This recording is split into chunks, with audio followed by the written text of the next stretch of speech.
नमस्कार। मैं राकेश गुणवंत तामनकर आप सभी का मेरी इस वीडियो चैनल के ऊपर स्वागत करता हूं।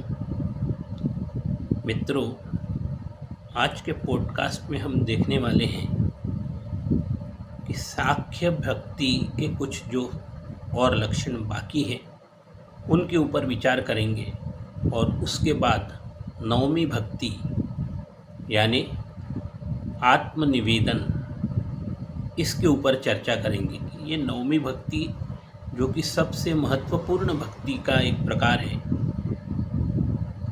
इसको किस प्रकार किया जाना चाहिए, इस संबंध में संत रामदास स्वामी क्या कहते हैं, इसके बारे में हम विचार करने वाले हैं। तो चलिए हम अपने आज का पॉडकास्ट जो है उसको प्रारंभ करते हैं। श्री संत रामदास स्वामी द्वारा रचित श्री सार्थ दासबोध के अंतर्गत सांख्य भक्ति और आत्मनिवेदन, ये नवमी भक्ति, इसके ऊपर हम चर्चा करेंगे। संत रामदास स्वामी कहते हैं, अनाथों का पक्ष लेकर उनका हितैषी बनकर ईश्वर कई संकटों से उनकी रक्षा करते हैं। जो अनाथ लोग हैं, जिनका कोई भी नहीं है, उनका हितैषी बनकर, उनके शुभचिंतक बनकर ईश्वर उनकी अनेकों संकटों से रक्षा करते हैं। फिल्म में भी आपने एक गाना सुना होगा, जिसका कोई नहीं उसका खुदा है यारो। तो अनाथों का नाथ जिसको कहा जाता है, यानी वो ईश्वर, जिसका कोई नहीं है, ईश्वर उसका हमेशा साथ देते हैं, उसके संकटों से उसकी रक्षा करते हैं। संत रामदास स्वामी कहते हैं, ईश्वर अनाथों और पतितों के रक्षक हैं। पतित यानी जो पापी लोग हैं, यदि वो भी भक्तिपूर्ण भक्ति भाव से भगवान का चिंतन करते हैं, मनन करते हैं और भक्ति करते हैं, तो उन पापियों का भी रक्षण ईश्वर करते हैं। ईश्वर अंतर्यामी है। ईश्वर अंतर्यामी है, इसका मतलब ईश्वर को भूत भविष्य वर्तमान सब कुछ मालूम है। वो हमारे बारे में सब कुछ जानते हैं। हमारा पूर्व जन्म कैसा था, हम इस जन्म में क्या क्या पाप कर चुके हैं, अब तक हमने कितने पाप किए हुए हैं, ये सब ईश्वर जानते हैं। इसको अंतर्यामी कहते हैं। गजेंद्र जैसे पशु को, यानी गजेंद्र यानी हाथी, सही समय पर ऐन वक्त पर पहुंचकर जब मगर हाथी का पैर पकड़कर उसको गहरे पानी में खींच रहा था, और हाथी ने जब बड़े आर्त भाव से भगवान का भजन किया और उनको एक पास ही का जो कमल था उसको अर्पण किया, तो ऐन समय पर आकर भगवान विष्णु ने अपने सुदर्शन चक्र से उस मगर का वध किया और हाथी का प्राणों की रक्षा की। तो ईश्वर ऐन समय पर आकर पशु का भी जब रक्षण करते हैं, तो हम यदि भक्ति भाव से भगवान का भजन करेंगे, पूजन करेंगे, भक्ति रखेंगे, ईश्वर के प्रति निष्ठा और अपनी आस्था दृढ़ रखेंगे, तो निश्चय ही भगवान हमारा भी आके हर संकटों में हमारा साथ देंगे। संत रामदास स्वामी कहते हैं, ईश्वर कृपा के सागर है। ईश्वर के पास कृपा करने के लिए कोई कमी नहीं है। यदि ईश्वर अपने ऊपर कृपा करने के लिए आ जाएं, तो फिर अपने आप को वो रोक नहीं पाते हैं। वो अपने भक्त के ऊपर हमेशा कृपा बरसाते ही रहते हैं। ईश्वर करुणा के भी सागर है, और करुणा के घन यानी मेघ यानी बादल, ईश्वर करुणा भी बरसाते हैं। ईश्वर कभी अपने भक्तों को अकेला नहीं छोड़ते। और वो अपने भक्तों को कभी भूलते भी नहीं हैं। संत रामदास स्वामी कहते हैं, प्रेम कैसे निभाना चाहिए यह ईश्वर बहुत अच्छी तरीके से जानते हैं। इसलिए हमें यदि किसी को मित्र बनाना ही है तो ईश्वर के साथ मित्रता करनी चाहिए। जितने भी जीव के परम प्रियजन हैं वे वास्तव में उसके शत्रु ही हैं, दुर्जन हैं, दुष्ट हैं। जितने भी हमारे प्रियजन हैं, संत रामदास स्वामी कहते हैं कि वास्तव में वो आपके शत्रु ही हैं। जब कठिन समय आएगा तब कोई भी आपका साथ नहीं देगा।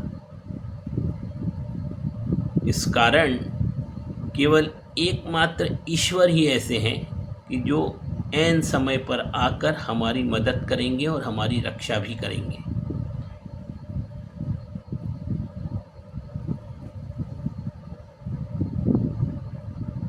और ये मैंने अक्सर देखा गया है, सभी लोग जानते हैं कि जब कठिन प्रसंग आता है तो कोई भी प्रियजन हमारे काम नहीं आता। काम आते हैं तो केवल ईश्वर ही काम आते हैं। इसलिए ईश्वर के साथ दृढ़ता से मित्रता करनी चाहिए। संत रामदास स्वामी कहते हैं, ईश्वरता से यदि मित्रता की जाती है तो वो कभी टूटती नहीं है, ख़त्म नहीं होती, क्योंकि ईश्वर के मन में प्रेम कभी कम नहीं होता है। वो हमेशा हमें भरपूर प्यार करते रहते हैं। ईश्वर का प्रेम कभी फीका नहीं पड़ता। ईश्वर शरणागत वत्सलों के प्रति उनका भाव कभी भी बदलता नहीं, चाहे कितना भी समय बीत जाए। ईश्वर अपने शरणागत वत्सल, अपने मित्र के प्रति अपना भाव कभी बदलते नहीं है। संत रामदास स्वामी कहते हैं, इसीलिए ईश्वर से मित्रता स्थापित करनी चाहिए। यही कारण है कि हमें ईश्वर के साथ मित्रता करनी चाहिए। अपने मन की हर गुप्त बात जो आप किसी से नहीं कर सकते, ऐसी सारी हर बातें हमको ईश्वर को बता देनी चाहिए। हमारे मन में दुख, पीड़ा जो कुछ भी है वो सब हमको ईश्वर को बता देना चाहिए, जो हम किसी को नहीं बताते। अक्सर क्या होता है कि लोग अपने मन में अपना अपमान, अपना दुख ये दबाए रहते हैं और उसका विपरीत परिणाम उनके स्वास्थ्य के ऊपर पड़ता है। तो अक्सर ये कहा जाता है कि हमारे मन में जो कुछ भी है वो हमें निकाल देना चाहिए और हमें हमेशा स्वस्थ और हंसते हुए रहना चाहिए, जिससे कि हमारा जीवन अत्यधिक जीने का हमको मौका मिलता है। तो ईश्वर से अच्छा कोई मित्र नहीं है जो आपकी बात सुन लेगा और किसी को बताएगा भी नहीं, फैलाएगा भी नहीं। आपकी जो कमियां हैं, आपने जो ईश्वर को बताई है, आपसे जो गलतियां हुई हैं, त्रुटियां हुई हैं, वो सब यदि आप ईश्वर को बताते हैं तो ईश्वर वो बात केवल अपने तक रखते हैं, वो किसी को बताते नहीं हैं। इसलिए ईश्वर से अच्छा सच्चा मित्र कोई हो नहीं सकता।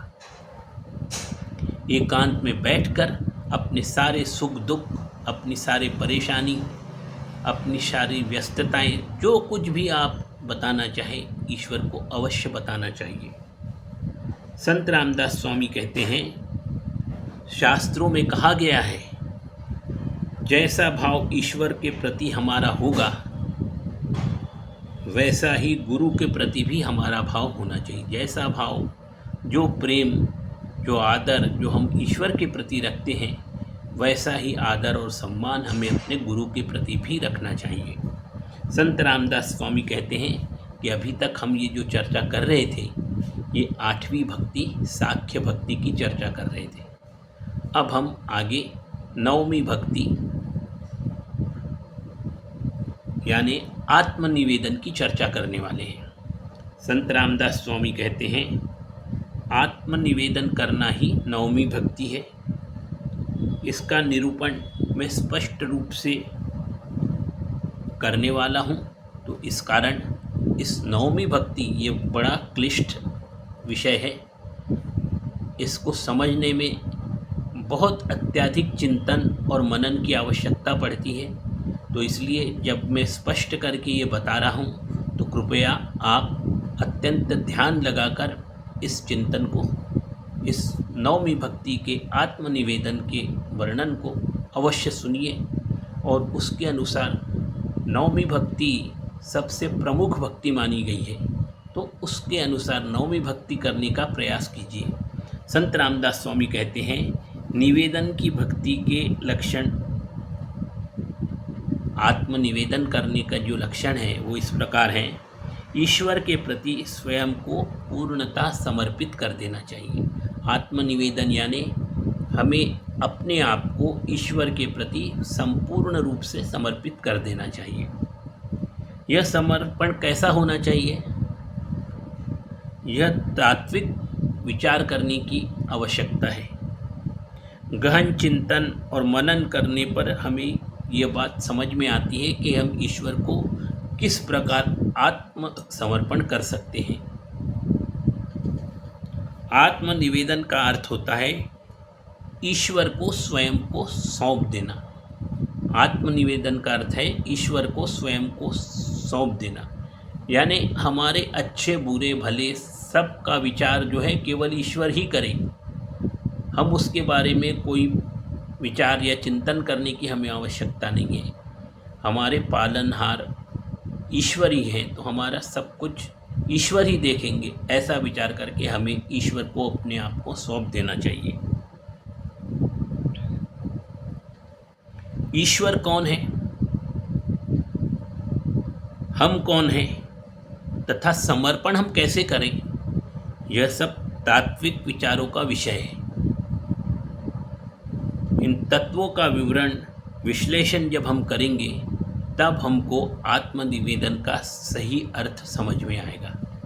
संत रामदास स्वामी कहते हैं, केवल यह कहना कि मैं ईश्वर का भक्त हूँ और फिर ईश्वर से अलग होकर भिन्न रहकर भजन करना बड़ी अजीब सी बात है। जब आपने ईश्वर को समर्पण कर दिया तो आप ईश्वर से अलग कैसे हो सकते हैं? अर्थात ये द्वैत और अद्वैत सिद्धांत का विषय है। द्वैत सिद्धांत में हम ईश्वर से अपने आप को अलग समझते हैं। अद्वैत सिद्धांत में ईश्वर का ही अंश हमारे में है, इस कारण हम भी ईश्वर स्वरूपी हैं ऐसा माना जाता है। तो ये सब चिंतन करने का विषय है। संत रामदास स्वामी कहते हैं, ऐसे भक्तों के पास भक्ति के लक्षण होते हुए भी द्वैत, ईश्वर और स्वयं को अलग मानने के कारण वो अज्ञानी बन जाता है। यानी द्वैत भाव से विचार करने के कारण कि ईश्वर अलग है, मैं अलग हूँ, ऐसा विचार करने के कारण वो अज्ञानी ही बन जाता है। भक्त होकर भी विभक्त होना, अलग रहना, इसी को अज्ञानता का प्रतीक माना गया है। संत रामदास स्वामी कहते हैं, भक्त का अर्थ विभक्त होना नहीं है, माने भक्त का अर्थ ईश्वर से अलग होने का नहीं है, और विभक्त का अर्थ भक्त का ईश्वर के साथ एक रूप हो जाना भी नहीं है। यानी हम विभक्त नहीं हैं तो ईश्वर के में ही समा गए हैं, ऐसा भी नहीं है। माने हम ईश्वर से विभक्त भी नहीं हैं, माने अलग भी नहीं है, और हम ईश्वर में एक रूप भी नहीं है। जब तक तात्विक विचार आप नहीं करेंगे तब तक मन को परम शांति प्राप्त नहीं हो सकती। तो ये सब तात्विक विचार करने के विषय हैं, और इसका जब तक आप मनन और चिंतन बहुत अधिक नहीं करेंगे तब तक आपको मानसिक शांति प्राप्त नहीं हो सकती। संत रामदास स्वामी कहते हैं, परम शांति प्राप्त करने के लिए हमें तात्विक चिंतन और मनन अवश्य करना चाहिए। संत रामदास स्वामी कहते हैं, इसलिए विचार करना चाहिए कि ईश्वर कौन है। हमें हमेशा ये विचार करना चाहिए कि आखिर ईश्वर कौन है, या अदृश्य शक्ति कौन है।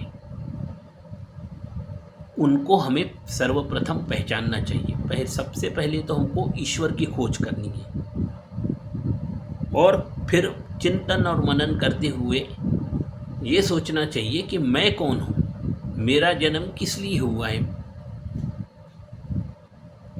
इस खोज को केवल अपने अंतःकरण में ही करना चाहिए, बाहर कहीं ढूंढने के लिए जाने की आवश्यकता नहीं है।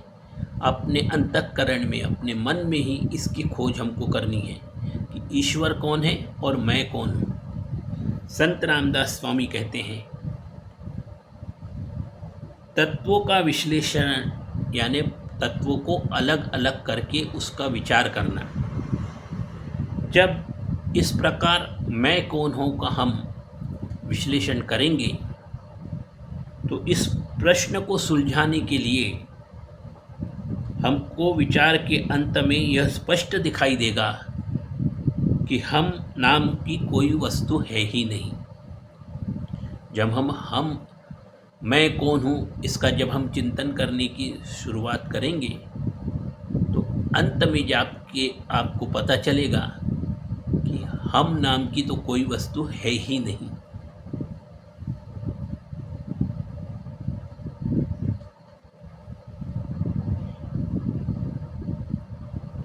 मैं कौन हूँ इसका निश्चय करते समय हमें तत्वों का भेद खुलेगा।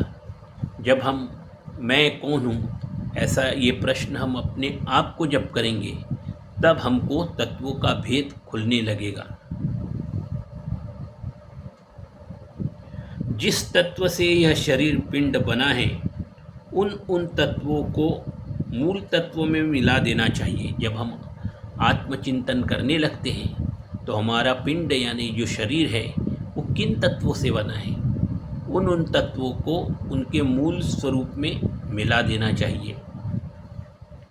ऐसा करने से यह समझ में आता है कि हम तत्व कोई है ही नहीं। जब हमारा ये जो पिंड है वो आकाश, भूमि, पानी, अग्नि और वायु इनसे बना हुआ है। जब इनके मूल तत्वों को हम इनके मूल तत्व में मिला देंगे तो कुछ शेष रहेगा ही नहीं, तो हम जैसी कोई बात है ही नहीं। अतः मैं उन तत्वों में हूँ ही नहीं। तत्वों का हिसाब किताब पूर्ण होने पर समझ में आएगा कि मैं तत्व नहीं हूँ, यानी मैं जो हूँ, मेरा जो ये शरीर है, मैं ये कुछ हूँ ही नहीं। तत्वों से अलग मैं कहने से जैसा कुछ मेरे पास है ही नहीं। हम तत्वों से अलग हो ही नहीं सकते। ये 5 तत्वों से मिलकर जो हमारा शरीर बना है उसको हम कहते हैं, पर वो तो अलग अलग तत्वों से मिलकर बना है, तो इस कारण हम उसको हम नहीं कह सकते। जब हम उसको उन तत्वों में मिला देंगे तो कुछ भी शेष नहीं रहेगा, इसलिए हम उसको हम नहीं कह सकते। तो आज का पॉडकास्ट आपको कैसा लगा? कृपया मेरे इस वीडियो के कमेंट बॉक्स में जाकर अपना कमेंट अवश्य दीजिए। धन्यवाद। आप सभी से एक बार फिर से अनुरोध है, कृपया मेरे इस चैनल को आप स्वयं लाइक करें, सब्सक्राइब करें और अपने मित्रों और संबंधियों के साथ शेयर करें। जय श्री राम। जय जय रघुवीर सम